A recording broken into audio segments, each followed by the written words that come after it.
welcome to another episode of the Data Revolution podcast. I'm Kate Carruthers, and today my guest is Peter Leonard. Now, he is a remarkable chap. Known him for eons. He's a data and technology business consultant and lawyer, but that's not all he is. He was the founding partner of Gilbert and Tobin Lawyers, and he led its technology and data practice over many years.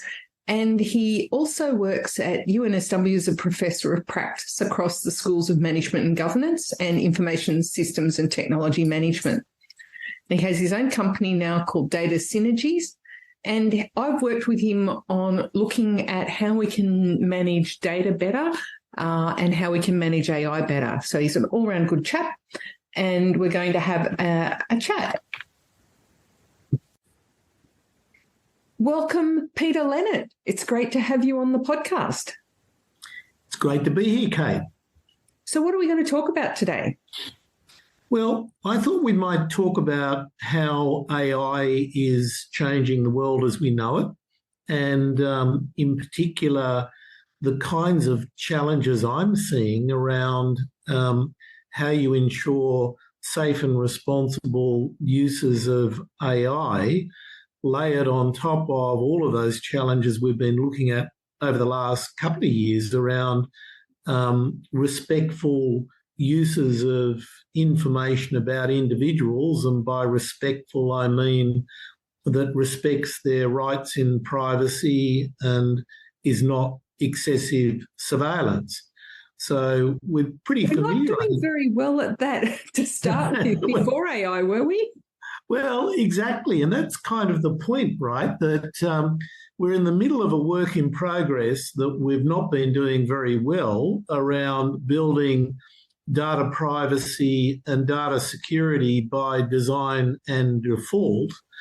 And then in the middle of all of that hard work that, as you and I know, is work in progress, and some people are doing more seriously than others, and some organisations don't seem to be doing very well at all, everyone is deploying AI in various ways, including generative AI that's coming into many organisations by stealth, and in circumstances where CIOs and other responsible people like you are having difficulty keeping control as to who's doing what using that AI in their organisations.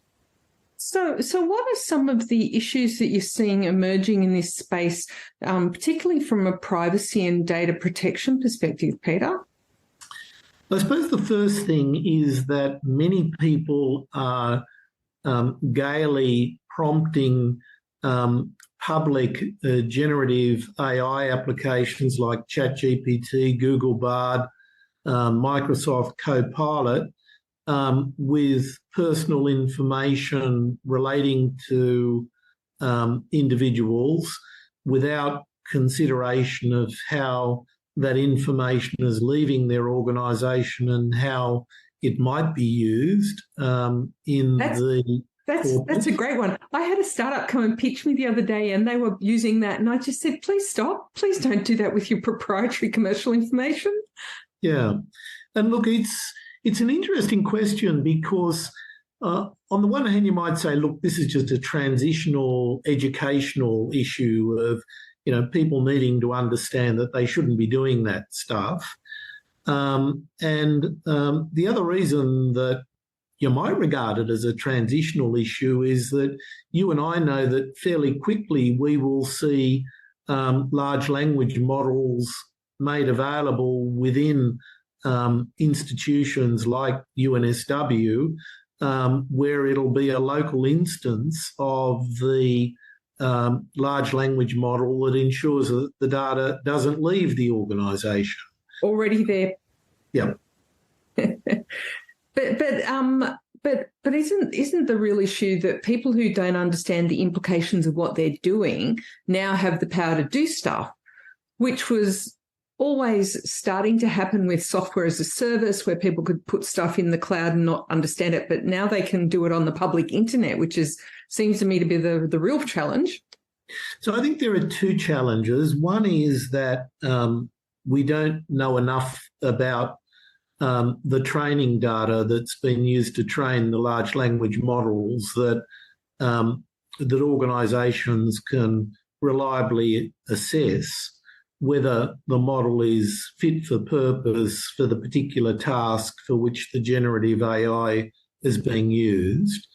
And then secondly, there's the issue that the generative AI is so easy for anyone to use that it's being used for myriad tasks within organisations that CIOs like you can't even begin to imagine what might be happening in some building elsewhere on campus, and certainly can't control. And that in turn leads to questions of whether the person that's using the generative AI in that way is placing undue reliance upon what might be very unreliable results. So there's a question, firstly, as to whether the data that was used to train the model that is then generating the result through the generative AI was fit for purpose, and then whether the human who is looking at the results is unduly relying on what might be a completely unreliable output. And that's very different to the kinds of AI assessment that I've been involved with in the last few years, because typically what we've been looking at, for example, for the New South Wales government in the AI review committee that I sit on, is we see big IT projects involving AI that are brought to us that are specific purpose AI designed and evaluated by us as being fit for purpose or not fit for purpose for the particular task for which it's designed. But of course, that's completely different to this stealth AI coming into an organisation, being used for myriad tasks and being relied upon by myriad human beings, limited only by the imagination of humans as to what tasks they might get the generative AI to do. I know, and this space is moving so fast. Like I keep telling people that it used to move in years and months, and now it's moving in hours and minutes. Like I log on in the morning, look at stuff, go to work, log on in the evening, and new stuff's emerged during the day. Yeah. Yeah. So it's moving really fast. But what are some of the issues, some of the ways that people can approach sort of AI safely and responsibly, do you think? Yeah, look, it's a good question. I suggest to people that they need to put the AI in the context of a decision and work backwards from the question of what is the decision for which technology is being used, and then evaluate whether introduction of the AI into the decision-making chain makes the decision less reliable or more reliable. And in many contexts, the introduction of the AI may even make the decision more reliable, but you actually have to look at the decision chain in the context in which the decision is being made and the purpose for which the decision will be used. And let me give you a sort of an example on it. Let's assume that it's a doctor in a hospital who's thinking about writing up a discharge summary for a patient and currently would look at the electronic medical records relating to that patient and write up a discharge summary out of that. Well, that same doctor might use ChatGPT to look at those inputs and do a first draft of the discharge summary for the doctor to review. In that circumstance, you've got somebody, a trained medical practitioner who's got obligations, professional negligence obligations, amongst others, to patients, and should be bringing the requisite level of care and has the relevant source data there to compare against the summary that the say ChatGPT, whatever they're using, is generating. So then it's just a question of, well, is the relevant individual properly appraised of the risk that ChatGPT might make something up or get something wrong? And do they have the time to properly evaluate what the generative AI is presenting to them? And there's always a risk in this, of course, that when you talk about automation, what may often happen is that employers promptly steal the time back that they've liberated for the individual by allowing the individual to use the automation. So, the hospital might say, well, go out and do some more rounds because writing up discharge summaries now only takes half the time. Whereas the reality is, if you're going to use generative AI in this context responsibly, carefully and safely. Well, you just use ChatGPT sort of in the vernacular, I'm assuming, in the place of generative AI, because one would hope that a hospital has their own custom generative AI application that is getting the right inputs, because one of the things that I keep talking to people about is an LLM a large language model does not know stuff. It only knows what you tell it. And so you actually need to be able to insert new knowledge, new information into its decision-making because it only knows what it knows until you've inserted stuff. So, what I'm seeing is that generative AI is going to need to be part of a more of a machine learning workflow where you're inserting all of the different inputs at the right time so that you're getting the right kind of outputs. And we need to be, and we don't understand this space at all. Like submerging, it's so new. We don't really know how to do this at scale for enterprises or big hospitals and stuff. Like it's all very new. So, and we've already seen how ChatGPT in particular can hallucinate. So, it just makes up stuff. It made up 2 new jobs for me when I got it to write a CV for me. Well, that's great. It augmented your skills. But as an example of how quickly things are moving on this, it was interesting to look at the release notes that came with Meta's Llama 2 3 or 4 weeks ago.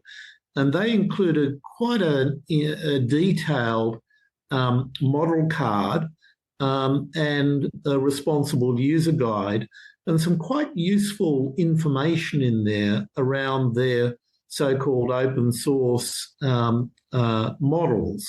And I think that's going to be an interesting trend. So if we look at, say, that hospital example in 6 or 9 months out, I can imagine that what we will see is area health services in New South Wales using a third-party large language model that they've brought into the organisation, pre-trained and assessed for reliability of the pre-trained data, and then further trained using the confidential patient data sets within the organisation, evaluated by people who are properly skilled to evaluate that and made available in that controlled environment.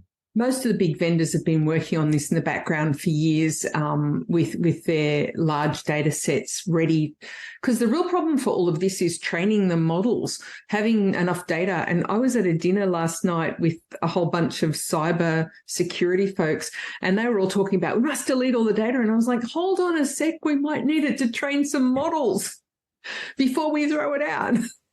So that's actually kind of the weird imperative now. People want to throw out data, but then we need it to train the models. Otherwise, they're not going to be reliable. So it's an interesting paradox that we're in nowadays. But one thing I did want to touch on is, what do you think is going to happen in the regulatory space? Well, that's a very interesting question because there's a number of regulators who I think would like to own this space, including the privacy regulator, the ACCC, and the ACCC is not a silly choice, actually, because many of the issues around AI can be addressed through existing provisions of Australian consumer law, amended a bit and tightened up a bit. So, for example, Australian consumer law says that if you make available a software product, it has to be fit for purpose, of merchantable quality, and you should be making disclosures about known limitations of your products that are not misleading or deceptive.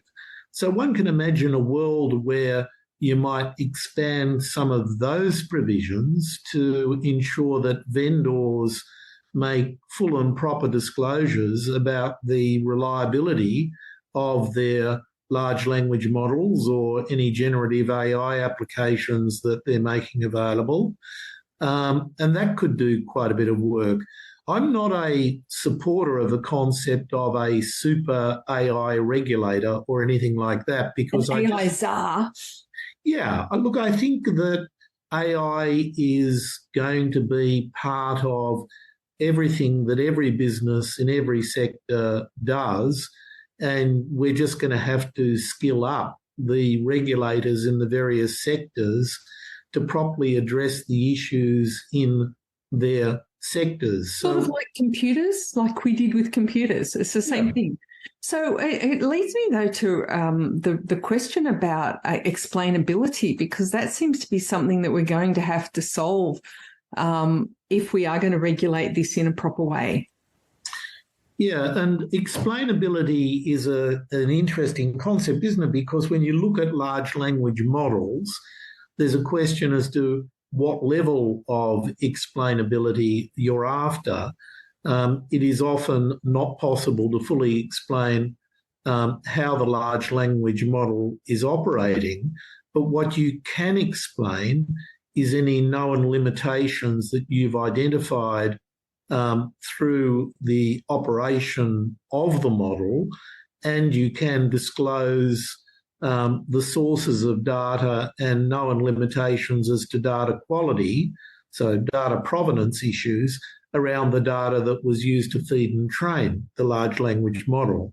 So I don't think that all roads are leading back to data governance, aren't they? Absolutely.